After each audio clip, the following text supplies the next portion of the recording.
जयहिंद खान की कोख से विक्रम संवत 1597 में अर्थात 9 मई 1540 को चित्तौड़गढ़ हुआ। बाल्यकाल चित्तौड़गढ़ में गुजरा। सन 1567 में अकबर ने जब चित्तौड़गढ़ पर आक्रमण किया तो मेवाड़ के प्रमुख सरदारों और सेना नायकों के आग्रह पर महाराणा उदय सिंह ने चित्तौड़गढ़ छोड़ दिया। अपने देश, कुल, गौरव और मातृभूमि की मर्यादा के लिए प्राण न्योछावर करने वाले योद्धाओं और ललनाओं से प्रताप ने न केवल सीख ली बल्कि ये घटना उनके जीवन का आधार बन गई। फरवरी 1572 को महाराणा उदय सिंह का देहांत हुआ। प्रताप की ज्येष्ठता और योग्यता को ध्यान में रखते हुए सरदारों ने उनको राजगद्दी पर आसीन किया। होली के दिन उनका गोगुंदा में राज तिलक हुआ। उस समय तक लगभग सभी राजाओं ने अकबर की अपील का स्वीकार कर ली थी। एकमात्र महाराणा प्रताप ने अपना मस्तक अकबर के आगे नहीं झुकाया। प्रताप मुगलों से लोहा लेने की तैयारी में जी जान से जुट गए। 18 जून 1576 की सुबह हल्दी घाटी और खम्मोर के मध्य एक मैदान में ऐतिहासिक युद्ध हुआ। महाराणा प्रताप की सेना गोगुंदा से हल्दी घाटी पहुंची, जबकि सेनापति मानसिंह के नेतृत्व में मुगल सेना ने हल्दी घाटी के ठीक नीचे मैदान में अपना मोर्चा जमाया। मुगल सेना के हरावल दस्ते द्वारा घाटी में घुसपैठ करने के प्रयास की प्रतिक्रिया स्वरूप महाराणा प्रताप की सेना मुगलों पर टूट पड़ी। प्रताप के हरावल सैन्य दलों का नेतृत्व पठान हाकिम खान सूद कर रहे थे।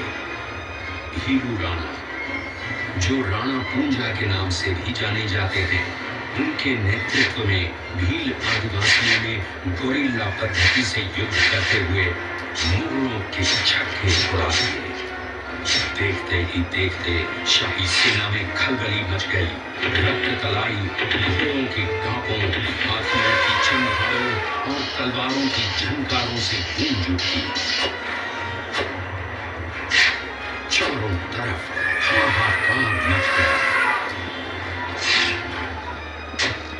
युद्ध का घटनाक्रम अचानक उस समय बदल गया जब प्रताप ने अपने घोड़े चेतक को एड़ लगाकर मानसिंह के हाथी पर चढ़ा दिया और उस पर भाले से भरपूर वार किया।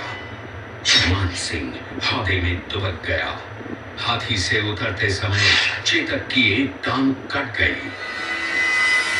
इस स्थिति को भांपकर महाराणा प्रताप के हमशक्ल सेनापति झालामान ने महाराणा प्रताप से आज्ञा लेकर उनका राजमुकुट धारण किया। मुगल सेना झालामान को महाराणा प्रताप समझकर उन पर टूट पड़ी और झालामान शहीद हो गए। उधर चेतक ने अपने स्वामी को 5 किलोमीटर तक 3 टांगों पर ही लेकर एक बरसाती नाले को पार किया। उसके पश्चात उसके प्राण पखेरु उड़ गए। इस युद्ध से महाराणा प्रताप के मन पर गहरा प्रभाव पड़ा। परिणाम स्वरूप उन्होंने मुगलों पर विजय प्राप्त करने तक राजसी ठाट बाट छोड़ने और पत्तों पर भोजन करने का प्रण लिया, जिसे उन्होंने जीवन भर निभाया।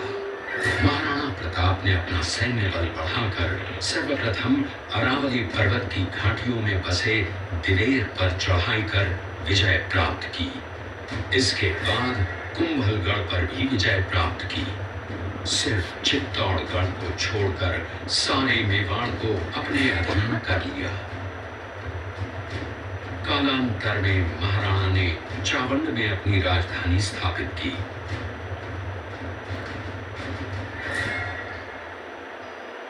19 जनवरी 1597 को राणा प्रताप ने मात्र 57 वर्ष की आयु में इस संसार से प्रयाण किया।